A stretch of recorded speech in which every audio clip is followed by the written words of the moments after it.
Hello, may gabi, no? Actually, ang grabe kainit sa panahon, kita mo nga gahublas ko, dako ang lawas nga lamiton, ausos.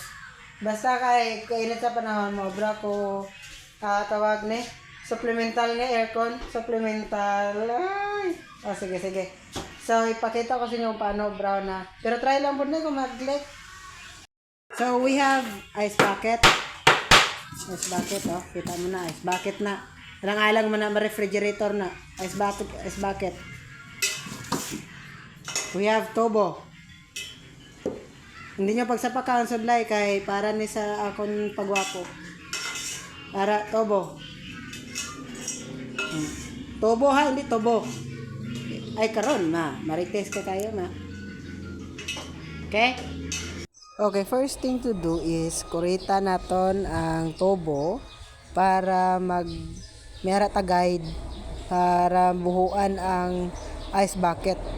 So, let's do this. So, kurita naton. Yes, as what you can see, akong gamit sudlay kay kapigado subong, wala gid yan bakal aircon, wala man tayo bakal ballpen, di ba? So, ara na, kuritan ta na. Okay, ara duha ka bilog as what you can see. Ara isa, kag ara ang ikadua. Okay. Anan. Ang sabang nga atong ginaobra, syempre may kartigi dapat sa kilid para hindi man tabala matawag na maburingan or matuyok. So ara ang ano ko na kung nakita niyo sa video akong ginabuhuan, kita niyo para ang buho na insaktuhan na ginisa sa tubo. Hindi siya dapat tuag ang tubo kay para ang hangin hindi kagwa. Dito lang mismo sa tubo magwa ang hangin. Para bugnaw lang siya ang guwa. So kinahanglan duwa gid di mo katubo kay para duwa lang ang lusutan sa hangin kag ano siya arang ang bugnaw ya baya. Tanawan nyo, nakita nyo ang box na nagisulod ko na ang tubo para nakita nyo. So ang taklob amo natin buhuan karon sa fan para aton anang mabutangan ta sa fan. Isulod ta man ang fan actually. So kinahanglan ta na buhuan man ang taklob.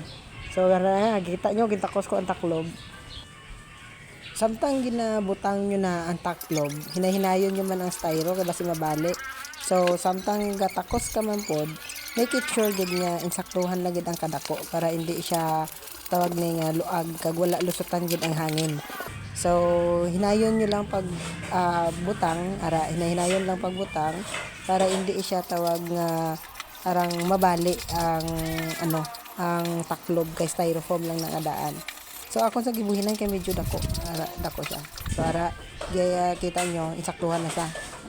So ara kaya ipakita ko sa video. Kita nyo saktuhan lagi sa katama anang sakto lang sa magutok tapos hindi na siya dapat hindi na siya dapat naton i-force gid kay bas mabali. Ara kita nyo saktuhan lagi sa katama. So ana testingan ta. Kung sa sulod, let's go.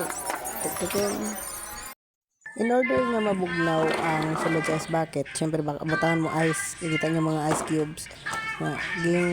Ice cubes sa gisulod. Yung testingan natin dutay lang nga ice kung mabugnaw gid sa, no? Kaya base bala akon hindi magali tuod ang nakita ta sa video. So let's wait ko na ng result. Para kita nyo ang ice cubes, gisulod ko na, kaya gibutangan ko na siyang fan, ang charger. Testingan ta kung ano gid. So, gadali akong bata kay naginutan kita niya gatubang higit ang tubo. Kaya di gusto niya gid mabugnawan ara na. Ging on na ang fan ni kayo lang. Ara testingan ta. So, yes, actually legit sa guys. Legit sa bugnaw siya katama. Gis lang kong charger kay gahalog aryo. Nan. Kita nyo. Wow, bugnaw. Nan, kanay sa guys, legit sa guys. So i-try nyo da sa inyo man ang supplemental nga air condition.